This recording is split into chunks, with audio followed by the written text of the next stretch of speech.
There's no feeling more intense than starting over. If you deleted your homework the day before it was due, as I have, or if you left your wallet at home and you have to go back after spending an hour in the commute. If you won some money at the casino and then put all your winnings on red but it came up black. If you got your best shirt dry cleaned before a wedding and then immediately dropped food on it. If you won an argument with a friend and then later discovered that they just returned to their original view. Starting over is harder than starting up.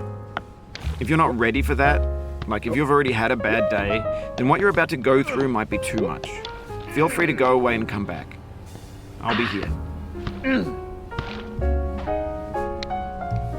Alright, thanks for coming with me on this trip. I'll understand if you have to take a break at any point.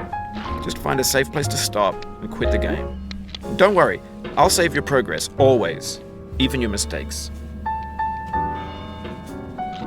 This game is a homage to a free game that came out in 2002, titled Sexy Hiking.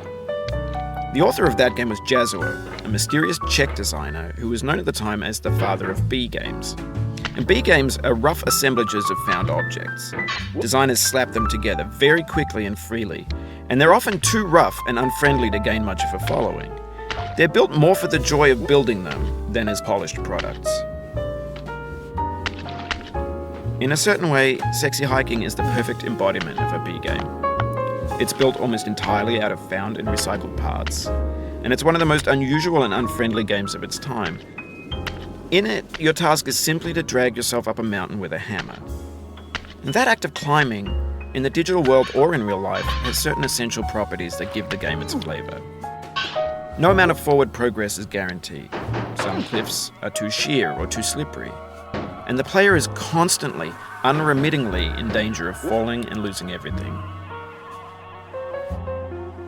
Anyway, when you start Sexy Hiking, you're standing next to this dead tree that blocks the way to the entire rest of the game. It might take you an